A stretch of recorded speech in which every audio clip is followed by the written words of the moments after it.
I just would like to speak a bit about the hypocrisy shown by some of these Islamic fighters. I don't think this video probably has any traction because it seems like the thinking in this group is incredibly insulated. Surround yourself with people who agree with you and basically feel that anyone who isn't in that group, doesn't think like you do, should be killed. So anyway, I've got 7 points, and the first point that I'd like to make is y'all love to call Americans arrogant, and sure, we've been pushing people around worldwide. I think anybody that's looking at the last 50 years, since the Dulles brothers, let's say, can say, all right, we've been arrogant, we've been pushing our agenda. I can see that, but here's your arrogance: you kill your neighbors, whoever they are, if they're not thinking like you do. You take other Muslims who are looking at different quotations within the same book, and it's okay to kill them because they're not looking at the quotations that you like.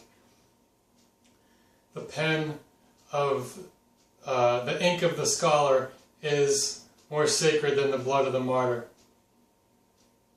So on and on. Respect the people of the other great monotheisms, Christianity and Judaism. Yeah, we can ignore those. It's no arrogance there, though.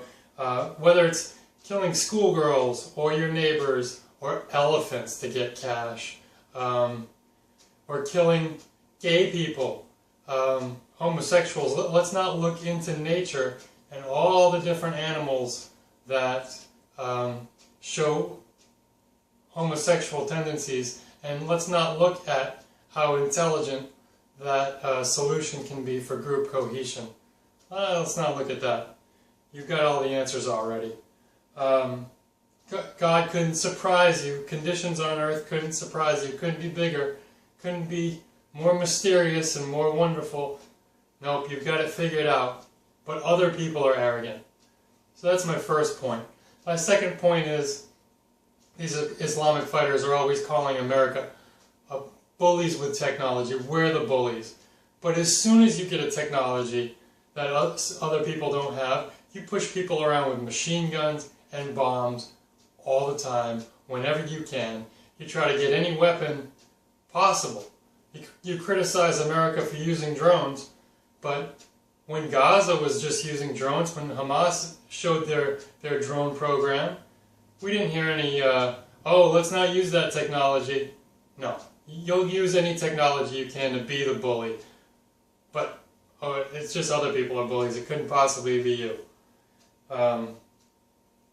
My third point is you call America the Great Satan because we lie and deceive. I think regular politics works that way. It's pretty common. I think it's a common human thing. We look at the 8th caravan attack. Shave your head so you can look like a pilgrim, and then you attack the caravan.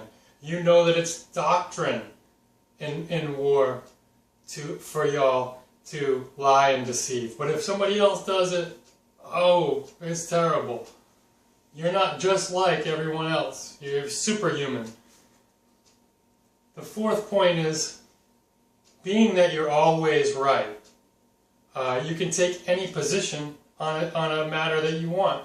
So you look at something like America used 2 atomic weapons to end World War II.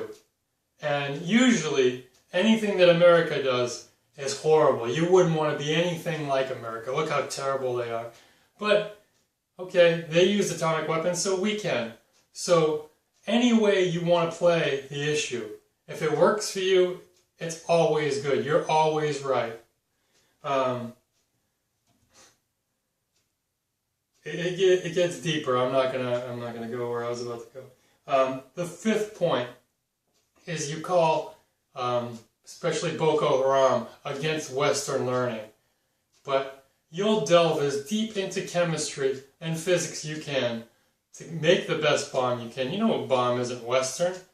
It's part of the materials here on planet Earth through our creation. It's part of the universe, but you call it Western learning. I think it's just propaganda.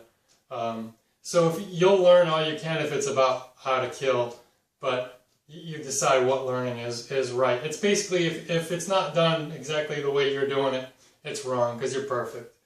My sixth point is about stealing land. The Jews come back in 1948. They take this tiny little strip of land, and all hell breaks loose. You could never give a tiny strip of land to anybody, even though the Jews have clearly been fighting for this land for thousands of years. And, you know, quite obviously, that's been a strip of land that they've been fighting for that was in a homeland several thousand years ago. But you'll have none of it. But every single inch of territory from Medina to Mecca to all the way through northern Africa into Europe. You have taken other people's land, and it's so cool when you take other people's land. It's supposed to be that way. But if somebody takes your land, hell no. Why? Because obviously you're perfect. My seventh and final point is that you hear a lot of fighters going to the Islamic State right now saying it's because America is killing Muslims and that's our agenda. I just don't think that this is a legitimate point. We Americans have certainly killed Muslims, and I think every death in war is really a terrible thing.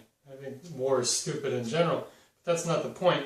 The point is, if you kill other Muslims, you call them zombies or willful martyrs. Of course we know that. But it goes a little further. We're using drones for pinpoint strikes. There's no carpet bombing of Muslim territories going on. If you look at what the Assad regime has done to Aleppo, that's what a city looks like when you're really trying to kill people. Conversely, when the insurgency is in Fallujah and America wants to unseat that insurgency, we send our people right in on the ground. We're not blowing Fallujah up. We're going door to door trying to get the people who are fighting us, not killing Muslims indiscriminately. I don't think you can make that case. And actually the drone is as precise a weapon as ever been invented. Is imperfect and terrible as all killing is. So, and finally, what would you be doing if you had this technological advantage? Would you be carpet bombing Paris and New York or bombing? You know what you'd be doing. But your propaganda is really good. I don't know how much of this you actually can see or can't see. Sometimes you're just manipulating, and other times you just probably can't see your own hypocrisy. I think it's really hard for anybody to see their own hypocrisy or ever to admit they're wrong. And if anybody's going to admit they're wrong, I doubt it's you. Thank you.